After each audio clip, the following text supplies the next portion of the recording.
आज हम नई सीरीज स्टार्ट करने वाले हैं जिसका नाम है गवर्नमेंट स्कीम्स कॉम्प्रिहेंसिव पार्ट 1 2021।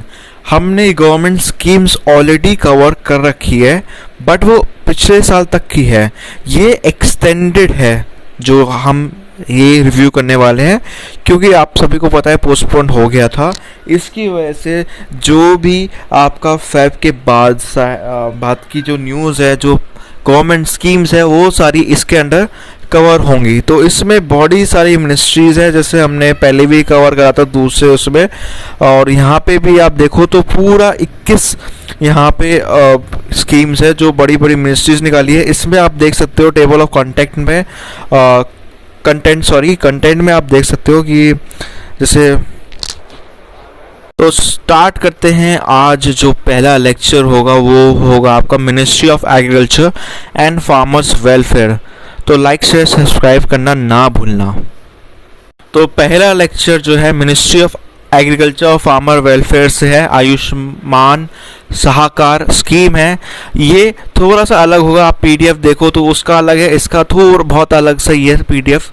तो यहाँ पे आप देखो ऑब्जेक्टिव क्या है, बहुत ही अच्छे से बताया है कि ये असिस्ट करता है provision affordable holistic health care, hospital health care, education facilities जो कि कोऑपरेटिव सोसाइटीज़ के थ्रू होंगी। प्रमोट करता है AYUSH facilities by cooperative societies. Assist करता है कोऑपरेटिव सोसाइटी जो कि नेशनल हेल्थ पॉलिसी को मीट करते हैं और यहाँ पे ये पार्टिसिपेट करते हैं नेशनल डिजिटल हेल्थ मिशन में NDHM में। असिस्टेंस देते हैं कोऑपरेटिव सोसाइटी जहाँ पे कॉम्प्रिहेंसिव हेल्थ केयर चीज़ें आती है, एजुकेशन सर्विसेज, इंश्योरेंस और बड़ी सारी चीज़ें।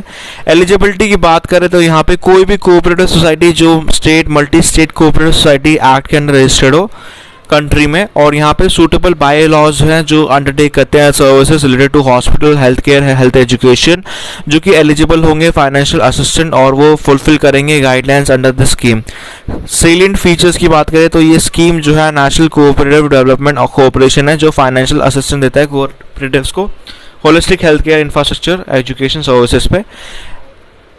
नेशनल कोऑपरेशन डेवलपमेंट कोऑपरेशन के बारे में समझ लेते हैं। ये एक एक्ट ऑफ पार्लियामेंट है और 1963 में यह आया था। स्टेचुटरी कोऑपरेशन है ministry of agriculture and farmers welfare. इसका फंक्शन क्या है? NCDC का ये प्लान करती है, प्रमोट करती है, कोऑर्डिनेट करती है जितने भी कोऑपरेटिव डेवलपमेंट प्रोग्राम्स हैं नेशनल लेवल पे, प्रोवाइड करती है टेक्निकल और फाइनेंशियल सपोर्ट जितने भी कोऑपरेटिव इंस्टीट्यूशन है फार्मर्स के या वीकर सेक्शन जो एग्रीकल्चर या अलाइड रूरल इकोनॉमिक सेक्टर्स पे है। NCDC आयुष्मान सहाकार फंड बनाया गया है जो एक्सटेंड करता है लोन्स 10,000 करोड़ तक, और ये उन फ्रेश ग्रेजुएट को मिलता है जो किसी भी स्ट्रीम में, मेडिकल में, जैसे आयुष में या अदर ट्रेडिशनल प्रैक्टिस में, उसको यहाँ पे ये चीज़ें इंक्लूडेड है। वर्किंग कैपिटल मार्जिन जो मनी का है वो ऑपरेशनल रिक्वायरमेंट पे है। इंटरेस्ट सबवेंशन जो होता है वुमेन का 1% पर रहता है, वुमेन मेजोरिटी कोऑपरेटिव्स में। लोन पीरियड की बात करें तो यहाँ पे लोन पीरियड 8 साल का रहता है जिसमें 1 to 2 ईयर्स जो होता है मॉनिटोरियम में रहता है प्रिंसिपल अमाउंट का। नया स्कीम प्रमोट करता है एंटरप्रेन्योरशिप मेडिकल ग्रेजुएट्स में जो फॉर्म करना चाहते हैं कोऑपरेटिव या कोई भी रूरल एरियाज में सर्व करना चाहते हैं। ये स्कीम अलाइन करती है नेशनल हेल्थ पॉलिसी 27 जो कवर करती है हेल्थ सर्विसेज या हेल्थ सिस्टम जो बड़े सारे डायमेंशन में होते हैं, जैसे हेल्थ हो गया, हेल्थ केयर सर्विसेज हो गया, टेक्नोलॉजीज हो गया, डेवलपमेंट ऑफ ह्यूमन रिसोर्स हो गया, या मेडिकल प्लूरलिज्म हो गया, अफोर्डेबल हेल्थ केयर हो गया फार्मर्स को। नेक्स्ट जो न्यूज़ है ये हमने गवर्नमेंट स्कीम से भी एक बार कहा था बहुत बार। प्रधानमंत्री किसान सम्मान निधि PM किसान, बहुत ही बढ़िया ये न्यूज़ है। यहाँ पे ऑब्जेक्टिव क्या है कि ये प्रोवाइड करता है इनकम जितने भी लैंड होल्डिंग एलिजिबल फार्मर्स को है, इरिस्पेक्टिव क्या लैंड होल्डिंग है कंट्री में। सप्लीमेंट करता है फाइनेंशियल नीड जो फार्मर्स की है, प्रोसेस करता है वेरियस इनपुट्स जो एग्रीकल्चर या अलाइड एक्टिविटीज़ पे है या डोमेस्टिक नीड्स पे जो भी है। साइलेंट फीचर्स की बात करो तो यहाँ पे सेंट्रल सेक्टर स्कीम है जिसमें 100% फंडिंग होगी गवर्नमेंट ऑफ इंडिया से। इनकम सपोर्ट की बात करें तो 6,000 पर ईयर मिलता है यहाँ पे PM किसान में जितने भी land holding eligible farmers families हैं, और उनको 3 इंस्टॉलमेंट में देते हैं 2,000 हर 4 महीने में। फंड डायरेक्टली ट्रांसफर होते हैं बैंक अकाउंट में जो कि एलिजिबल फार्मर्स है under direct benefit mode. Farmers register कर सकते हैं, सेल्फ रजिस्ट्रेशन कर सकते हैं फार्मर्स कॉर्नर पोर्टल पे। या कॉमन सर्विस सेंटर्स जो आपको दिखे होंगे बहुत ज़्यादा जगह में रूरल एरियाज़ में। डेफिनेशन फैमिली की जो स्कीम है वो है हस्बैंड, वाइफ और एक माइनर चाइल्ड। इसके अलावा रिस्पॉन्सिबिलिटी आइडेंटिफिकेशन की जो बेनिफिशियरी फार्मर्स का है वो स्टेट और यूटी गवर्नमेंट करेगी। बेनिफिट जो है वो फार्मर्स को मिलेंगे, फार्मर्स की फैमिलीज़ को जो इस लैंड रिकॉर्ड में है, एक्सेप्ट जो फॉरेस्ट डवेलर्स हैं नॉर्थ ईस्टर्न स्टेट झारखंड, उनका सेपरेट प्रोविजन है लैंड रिकॉर्ड्स का, तो उनका अलग सिस्टम है। इसके अलावा पीएम किसान बेनिफिशरीज को केसीसी मतलब किसान क्रेडिट कार्ड मिला जाएगा, जो ताकि फार्मर्स आराम से लोन ले सके, और ये हेल्प करता है फार्मर्स को कि वो शॉर्ट टर्म लोन ले पाए क्रॉप और एग्रीकल्चर रेयरिंग के लिए, और इनका इंटरेस्ट जो होगा 4% का रहेगा रीपेमेंट का। इसके अलावा पीएम किसान मोबाइल ऐप भी लॉन्च कराए फर्स्ट एनिवर्सरी पीएम किसान में, ताकि वो रीच करे स्कीम में।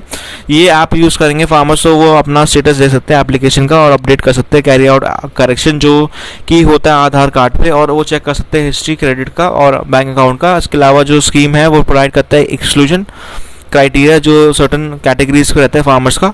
एक्सक्लूजन की बात करें तो यहाँ पे जो चीज़ें नहीं मिल रही है वो है जितने भी इंस्टीट्यूशनल लैंड होल्डर्स हैं उनको नहीं मिल रहा। फार्मर्स फैमिली जहाँ पे एक या उससे ज़्यादा मेंबर्स हो वो फॉलोइंग कैटेगरीज में अगर आते हैं तो उनको ये चीज़ नहीं मिल पाएगी, या तो कोई भी प्रेजेंट होल्डर्स हो या पहले के होल्डर है कॉन्स्टिट्यूशन पोस्ट का, उनको नहीं मिलेगा। फॉर्मर या प्रेजेंट मिनिस्टर्स हो, स्टेट मिनिस्टर्स या कोई भी Lok Sabha Rajya Sabha LSC LSA farmer mayor हो गया म्यूनिसिपल कॉर्पोरेशन का या डिस्ट्रिक्ट पंचायत का, कि जो भी रिटायर्ड ऑफिसर्स हैं सेंट्रल स्टेट गवर्नमेंट में उनको नहीं मिलेगा। जो भी है ऑटोनॉमस इंस्टीट्यूशन में या कोई भी गवर्नमेंट में एज अ रेगुलर एम्प्लॉयर्स, जिसमें लोकल बॉडीज़ में जिसमें मल्टी टास्किंग स्टाफ नहीं आता, या क्लास 4 या ग्रुप D एम्प्लॉयज़ नहीं आते, जिनकी सुपर एनुइटी या रिटायर्ड पेंशन मंथली जो है 10,000 से ज़्यादा, उनको नहीं मिलेगा। एक्सक्लूडिंग यहाँ पे मल्टी टास्किंग स्टाफ है क्लास 4 ग्रुप D वाले। जितने भी पर्सन हैं इनका इनकम टैक्स जा रहा है लास्ट असेसमेंट ईयर में, वो एलिजिबल नहीं होंगे। Doctors, lawyers, engineers, CA, architect, ये रजिस्टर जो प्रोफेशनल बॉडीज़ में जो कैरी आउट कर रहे हैं प्रोफेशन अंडरटेकिंग प्रैक्टिसेस, उनको नहीं मिलेगा।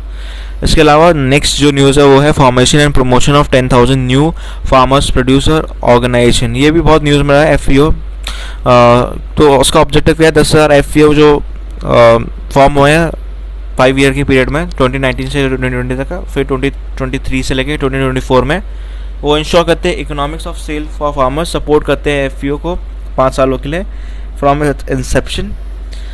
बेनिफिशरीज की बात करेंगे, इसमें बस एक ही चीज़ है जो है aggregation of small marginal and landless farmers को ये देखता है, बेनिफिट उनको करता है। बेनिफिशरीज मतलब वही होता है। फीचर्स की बात करें तो यहाँ पे सेंट्रल सेक्टर स्कीम है। FPO फार्म प्रोड्यूसर कंपनीज को रजिस्टर करता है कंपनीज एक्ट के अंडर और फार्मर्स कोऑपरेटिव्स के अंडर, जो कि cooperative society act act state government के अंडर रजिस्टर्ड होते हैं। इम्प्लीमेंटिंग एजेंसी IA कौन सा है, SFAC national cooperation development corporation, जो हमने सबसे पहली न्यूज़ में देखा था, NABARD, NAFED और बड़े सारे तमिलनाडु SFAC और watershed development department, Karnataka foundation for the rural value chain और मिनिस्ट्री ऑफ रूरल डेवलपमेंट के अंडर आता है। IA जो है वो क्लस्टर बेस्ड बिजनेस ऑर्गेनाइजेशन भी है यहाँ पे, जो कि स्टेट या क्लस्टर लेवल पे होंगे। CBBO जो है वो स्पेशलिस्ट कंसिडर करेंगे, जो कि हर प्लेटफॉर्म को सर्व करेंगे, एंड टू एंड नॉलेज देंगे FPO प्रमोशन की। NAFED जो है वो आपका स्पेशलाइजेशन होगा FPO का, वो नेसेसरी चीज़ें देखेंगे, फॉरवर्ड करेंगे लिंक मार्केट को, agri value chain. NAFED provide करेगा मार्केट और वैल्यू चेन लिंकेज, जो कि फॉर्म करा जाएगा IA के द्वारा। NAFED लॉन्च जो फार्मर रजिस्टर करेगा 5 FPO ड्यूरिंग करंट ईयर्स, जो उत्तर प्रदेश, मध्य प्रदेश, राजस्थान, बिहार, वेस्ट बंगाल में होंगे। फाइनेंशियल असिस्टेंट जो FPO का होगा वो प्रोवाइड करेगा फाइनेंशियल असिस्टेंट, जो कि 18 लाख तक का होगा पर FPO, और उसका 3 साल का पीरियड होगा। एडिशन जो इस प्रोविजन का होगा वो इक्विटी ग्रांट पे होगा 2,000 पर फार्मर मेंबर्स ऑफ FPO, और लिमिट जो होगी 15 लाख पर FPO की होगी। क्रेडिट गारंटी फैसिलिटीज़ जो होगी वो 2 करोड़ की होगी प्रोजेक्ट लोन पर FPO का, और एलिजिबल लैंडिंग इंस्टीट्यूशन जो है वो इंश्योर करेगा इंस्टीट्यूशन क्रेडिट एक्सेसिबिलिटी FPO का। इसके अलावा क्रेडिट गारंटी फंड की बात करें तो NABARD और NCDC देखेगा। और यहाँ पे देख लेते हैं इफेक्ट्स क्या है। यहाँ पे एफर्ट्स जो लगाए जा रहे हैं यहाँ पे वो प्रमोट करेगा at least 15% targeted FPO aspiration district में, जिसमें एटलीस्ट 1 FPO होगा हर ब्लॉक में डिस्ट्रिक्ट के। इनिशियल मेंबर ऑफ FPO का वो 300 होगा प्लेन एरिया में और 100 होगा नॉर्थ ईस्ट या हिली एरिया में, और ये नंबर रिवाइज होगा, डिपेंड करेगा ये चीज़ें। FPO प्रमोट करेगा 1 डिस्ट्रिक्ट 1 प्रोडक्ट क्लस्टर, जो प्रमोट करता है specialisation, better processing, marketing, branding, export. FPO का national project management agency NPMA engage करेगी, प्रोवाइड करेगी ओवरऑल प्रोजेक्ट गाइडेंस, कोऑर्डिनेशन करेगी, कंपाइलेशन देगी information related to FPO, maintain करेगी MIS management information system, monitor करेगी पर्पस। इसके अलावा नेक्स्ट जो न्यूज़ है वो है आपकी प्रधानमंत्री फसल बीमा योजना। ये भी इंपॉर्टेंट स्कीम है। ये सपोर्ट करती है सस्टेनेबल प्रोडक्शन एग्रीकल्चर सेक्टर में, प्रोवाइड करती है फाइनेंशियल सपोर्ट फार्मर्स को जो सफ़र कर रहे हैं क्रॉप लॉस या डैमेज से, जो कि अनफोर्स इवेंट से आ रहे हैं। स्टेबलाइज करती है इनकम फार्मर्स की और कंटिन्यू करती है अश्योरेंस, इंकरेज करती है फार्मर्स को कि अडॉप्ट करें इनोवेटिव और modern agriculture practices, credit worth देती है फार्मर्स को, क्रॉप डाइवर्सिफिकेशन और एनहांस करती है ग्रोथ और कॉम्पिटिटिवनेस एग्रीकल्चर में, जो कि आपका प्रोटेक्ट करते हैं फार्मर्स को प्रोडक्शन रिस्क से। बेनिफिशियरी की बात करें, जितने भी फार्मर्स इंक्लूड करते हैं शेयर क्रॉपर्स, साइलेंट फार्मर्स जो ग्रो करते हैं नोटिफाइड क्रॉप्स नोटिफाइड एरिया में ड्यूरिंग द सीजन, वो इसके इंटरेस्ट है, इसके क्रॉप एलिजिबल है। इनिशियली जो कंपलसरी लोन्स हैं फार्मर्स के वो यहाँ पे वॉलंटरी है फार्मर्स के लिए, और यहाँ पे सेलिंग फीचर्स की बात करें तो सेंट्रली स्पॉन्सर्ड स्कीम में रिप्लेस करता है national agriculture insurance scheme, modified NAIS, restructure करता है weather based crop insurance scheme जो कि स्टिल कंटिन्यूड है। कवरेज जो है क्रॉप्स का, इसमें फूड क्रॉप्स आते हैं, सीरियल्स, मिलेट्स और pulses, oil seeds, annual commercial annual horticulture crops जो है पायलट कवर करते हैं। इसमें पेरेनियल हॉर्टिकल्चर कमर्शियल क्रॉप्स जो स्टैंडर्ड मेथोलॉजी पे होते हैं। इसके अलावा कवरेज की बात करें रिस्क एक्सक्लूजन की, तो यहाँ पे बेसिक कवर जो है, यहाँ पे कवर रिस्क मेंशन जो है कैटेगरी के अंदर है, मैंडेटरी है। स्कीम प्रोवाइड करता है कवर यील्ड लॉसेस, और ये शो करता है हार्वेस्टिंग के एनुअल जो एरिया बेस्ड अप्रोच पे होता है, और यहाँ पे नॉन प्रिवेंटेबल रिस्क होता है जो कि ड्रॉट और ड्राई स्पेल्स पे होता है, flood, inundation, wide spread pest हो गया, डिजीज अटैक हो गया, लैंडस्लाइड हो गया, natural fire due to lightning और स्टॉर्म्स और हिल स्टॉर्म और साइक्लोन होते हैं। एड ऑन कवरेज की बात करें तो कवरेज मेंशन है अंडर दिस कैटेगरी, वो मैंडेटरी नहीं है। स्टेट गवर्नमेंट यूटीज कंसल्ट करती है स्टेट गवर्नमेंट के साथ, और वो कोऑर्डिनेट कमेटी बैठती है क्रॉप इंश्योरेंस पे जो प्रोवाइड करती है coverage, preventive sowing, planting, germination risk और बड़ी सारी चीज़ें जैसे अटैक हो गया वाइल्ड एनिमल्स का। लास्ट जो है इसका जनरल एक्सक्लूजन की बात करें तो लॉसेस जो आ रहे हैं वॉर की वजह से या न्यूक्लियर रिस्क की वजह से या मलेशियस डैमेज जो हो रहा है वो भी एक्सक्लूड है इसके अंदर, ठीक है। ये एक्सक्लूजन है, इसमें ये नहीं आएगा, कवर ये नहीं होगा कि मान लो वॉर हो रही है तो ये सब इसमें कवर नहीं होगा, ठीक है। एरिया अप्रोच बेसिस की बात करें तो प्रिंसिपल जो अज्यूम करते हैं फार्मर्स को वो नोटिफाइड एरिया में होता है, और इंश्योरेंस यूनिट की बात करें तो वो सिमिलर रिस्क पे होते हैं नोटिफाइड क्रॉप पे। IU जो है नोटिफाइड करता है स्टेट या UT जो विलेज या विलेज पंचायत होंगे, यहाँ पे मेजर क्रॉप्स जो आपके विलेज पंचायत पे होंगे अदर क्रॉप्स के लिए। रेट की बात करें जो प्रीमियम होगा फार्मर्स को जो देना पड़ेगा, खारिफ का है 2.0%, सम इंटरेस्ट का, SI का या एक्चुअल रेट जो सा भी कम हो। राबी की बात करें 1.5 है, ठीक है, SI का या एक्चुअल रेट जो भी कम हो। और लास्ट है कमर्शियल या हॉर्टिकल्चर क्रॉप्स जो एनुअली और पेरेनियल होते हैं, उनका 5% होगा SC या एक्चुअल रेट का जो भी कम होगा। सेंट्रल के हिसाब से कौन सी सब्सिडी दी जा रही है, यहाँ पे जो कंट्रीब्यूशन होगा स्टेट और सेंटर का वो 50-50 बेसिस पे होगा, बट ये रीस्ट्रक्चर होगा 2020 में। अब जो सेंटर का कंट्रीब्यूशन है वो 30% है अनइरिगेटेड एरियाज क्रॉप्स का, 25% है इरिगेटेड एरियाज़ का क्रॉप्स का, जिसमें डिस्ट्रिक्ट में 50% या उससे ज़्यादा इरिगेटेड एरियाज़ वो कंसिडर कराएगा। और ये डिस्ट्रिक्ट रहेगा बोथ फॉर प्रधानमंत्री FBL और RWBCIS। 90% नॉर्थ ईस्टर्न के लिए होगा। In short sum of crop जो है स्टेट या UT के वो चूज़ कर सकते हैं स्केल फाइनेंस का या डिस्ट्रिक्ट लेवल वैल्यू का। और नोशनल एवरेज यील्ड जो है MSP का होगा, फार्म गेट प्राइस जो होगा वो कंसिडर किया जाएगा अदर क्रॉप्स के लिए जहाँ पे MSP डिक्लेयर नहीं है।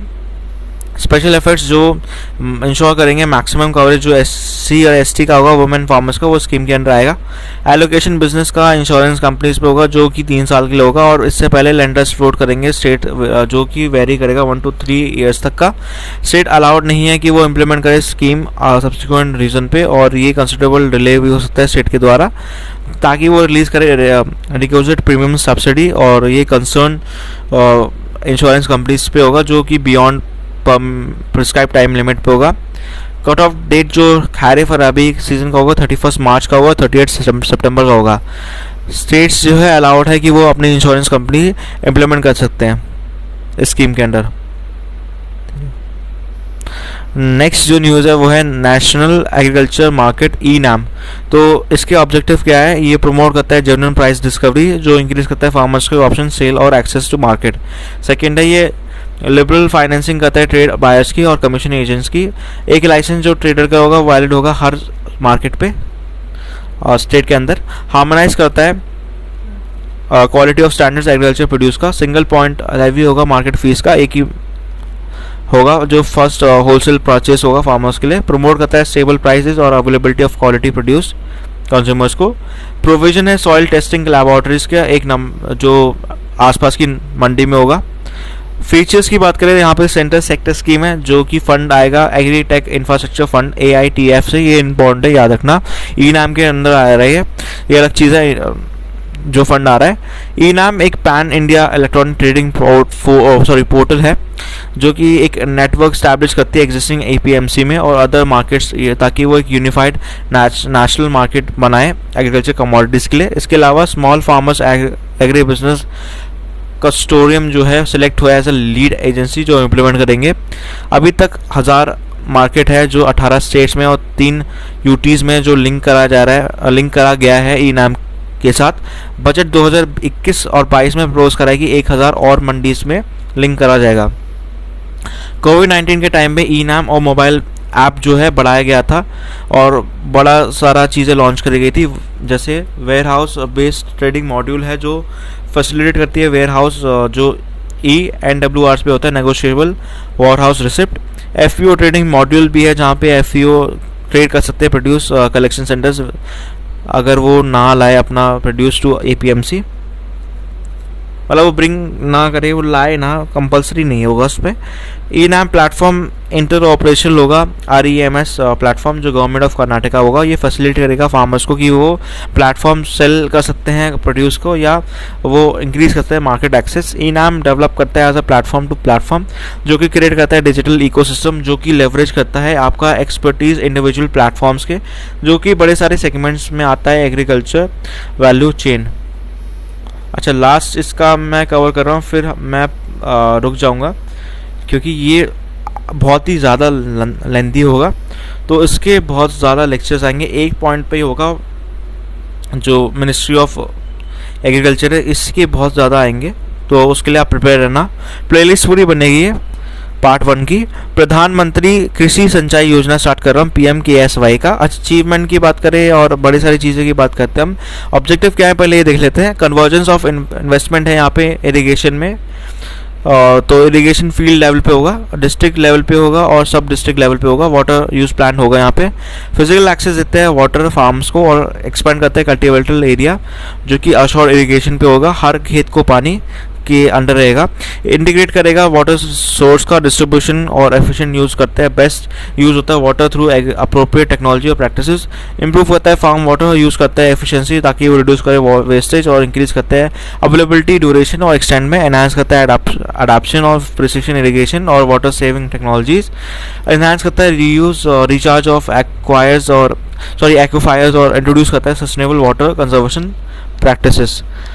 फीचर्स की बात करें तो सेंट्रली स्पॉन्सर्ड स्कीम है, इंटर मिनिस्ट्रियल स्कीम है जो कि फॉर्मुलेट करता है, एमैलगेट करता है ऑनगोइंग स्कीम, जैसे आपका एस्केलेट करता है इरिगेशन बेनिफिट प्रोग्राम्स, वो integrated watershed management programme on farm water management component, national mission on sustainable agriculture का। वाटर बजटिंग जो होता है बड़े सारे सेक्टर्स में होता है, जिसमें हाउस होल्ड एग्रीकल्चर इंडस्ट्रीज आता है। लॉन्ग टर्म इरीगेशन फंड की बात करें तो प्रधानमंत्री किसान सिंचाई योजना के NABARD के अंदर आता है जो फंड देता है, आपका फास्ट ट्रैकिंग देता है। इनकम्प्लीट मेजर और मीडियम इरिगेशन प्रोजेक्ट को। डेडिकेटेड माइक्रो इरिगेशन फंड है जो आपका national bank for agriculture and rural development के साथ है, और ये सेटअप करता है, प्रोवाइड करता है स्टेट और फाइनेंशियल असिस्टेंस कंसेंशियल रेट पे। यहाँ पे नेशनल स्टीयरिंग कमेटी है पीएम के अंडर, जहाँ पे यूनियन मिनिस्ट्रीज आते हैं जो बड़े सारे कंसर्न मिनिस्ट्रीज के अंदर सुपरवाइज करता है, मॉनिटर करता है स्कीम के अंडर। नेशनल एग्जीक्यूटिव कमेटी है जो कि इसकी चेयरपर्सन है वाइस चेयरमैन के, और नीति आयोग ओवरसीज करता है implementation of the scheme. Escalate करता है, यहाँ पे कुछ कंपोनेंट देख लेते हैं कि एक्सक्लेट इरिगेशन बेनिफिट प्रोग्राम क्या है, AIBP मिनिस्ट्री ऑफ जल शक्ति के अंदर आता है। ये लॉन्च हुआ था 1996 में से लेकर 1997 तक, और ये सेंट्रली असिस्टेंट है मेजर मीडियम इरिगेशन प्रोजेक्ट का। ऑब्जेक्टिव क्या है, इंप्लीमेंट करता है प्रोजेक्ट जो बियॉन्ड है रिसोर्स कैपेबिलिटी स्टेज का और एडवांस स्टेज ऑफ कंप्लीशन में होता है। अक्टूबर 2020 में मिनिस्ट्री ने लॉन्च करा है, मिनिस्ट्री ऑफ जल शक्ति ने एक मोबाइल ऐप जो जियो टैगिंग करता है कंपोनेंट्स का प्रोजेक्ट का, जो AIBP के अंडर आता है, which is accelerated irrigation benefit programme. और ये आपका इम्पॉर्टेंट इसीलिए है क्योंकि ये ऐप डेवलप करा गया था Bhaskaracharya national institute of space application geo informatics भाई संघ ने करा था इसको शॉर्ट फॉर्म पे। सेकेंड है पीएम किसान सिंचाई योजना, जो हमने अभी देखा है हर खेत को पानी, मिनिस्ट्री ऑफ जल शक्ति भी इसको देख रहा है। यहाँ पे क्रिएशन न्यू वाटर सोर्सेज का होता है माइनर इरिगेशन से, सरफेस और ग्राउंड वाटर पे। सरफेस माइनर इरिगेशन जो है रिपेयर करता है, रिनोवेट करता है, रेस्टोरेशन करता है वाटर बॉडीज़ को जो इम्प्लीमेंट करते हैं। स्ट्रेथनिंग करता है कैरिंग कैपेसिटी जो ट्रेडिशनल वाटर सोर्सेज को होती है। कंस्ट्रक्शन करता है रेन वाटर हार्वेस्टिंग, जल सिंचाई, जल मंदिर, खतरी, खुल, जाबो, इरी, ओनिस, ये कुछ जगह है यहाँ पे गुजरात में जो हमने गवर्नमेंट स्कीम जो देखी थी, ये प्रैक्टिस है वहाँ की, तो ये इंपॉर्टेंट है, याद रखना। और कमांड एरिया डेवलपमेंट भी है।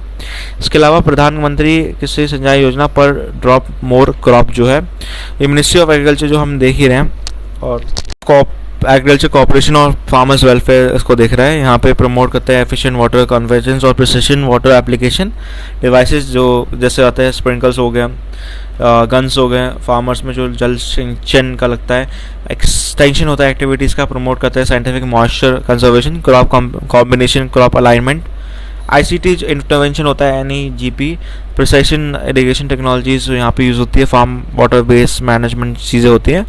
उसके अलावा प्रधानमंत्री किसान सिंचाई योजना में इंटीग्रेटेड वाटरशेड डेवलपमेंट है जो कि मिनिस्ट्री ऑफ रूरल डेवलपमेंट के अंडर आता है।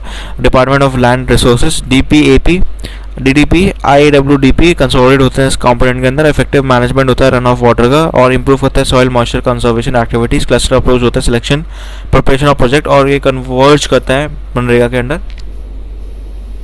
कुछ लास्ट चीज़ है जो आप देख लेते हैं, ड्रॉट प्रोन एरियाज यहाँ पे प्रोग्राम है। ये 1971-72 में आया था पहले, जो इसका रूरल वर्क प्रोग्राम था, और फिर रिडिज़ाइन करा गया drought prone areas programme.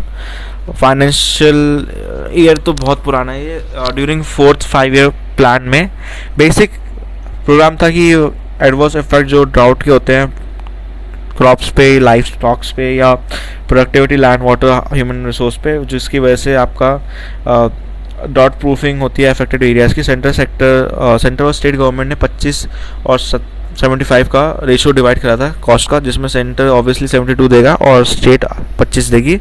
Desert development programme जो है सेंट्रली स्पॉन्सर्ड स्कीम है, 1977 में आई थी, 1978 में आई थी डेजर्ट डेवलपमेंट प्रोग्राम। ये प्रोग्राम कंट्रोल करती है डेजर्टिफिकेशन और रिस्टोर करती है इकोलॉजिकल और एक बैलेंस जो डेजर्ट एरियाज में होता है डेवलपमेंट के लिए। सेंटर शेयर जो उसका अंदर होता है वो इकोसिस्टम पे होता है। Hot arid non Sandy area 75% होता है, हॉट एरिड सैंडी एरिया 100% होता है, कोल्ड एरिड एरियाज भी 100% होता है। इसके अलावा लास्ट चीज़ है इसमें जो हम एंड कर रहे हैं, इंटीग्रेटेड वेस्टलैंड डेवलपमेंट प्रोग्राम, ये 1989 और 1990 में आया था, स्कीम के अंडर इम्प्लीमेंट होता है। ये IWDP स्कीम है, 100% गारंटेड रेट आपका सेंटर से होती है। डेवलपमेंट जो नॉन फॉरेस्ट वेस्टलैंड का होता है वो इस स्कीम के अंडर आता है। इसी के साथ ही न्यूज़ खत्म होती है। सोशल मीडिया पे कनेक्ट होना है मेरे साथ, तो आप क्या कर सकते हो, आप डिस्क्रिप्शन पे जाओ, लिंक है इंस्टाग्राम का, टेलीग्राम का, आप चेकआउट कर सकते हो, और आपको ऐसे ही कुछ डेली के मिल जाएंगे। यहाँ पे आप चेकआउट तो डेली आती है वीडियोस, तो आपके लिए इजी रहेगी। इसी के साथ ही आपको जानना है माइक कौन सा यूज़ करता हूँ या बुक कौन सा यूज़ करता हूँ मैं, तो उसका भी लिंक डिस्क्रिप्शन पे, आप अमेज़ॉन से बाय कर सकते हो अगर आपको चाहिए तो।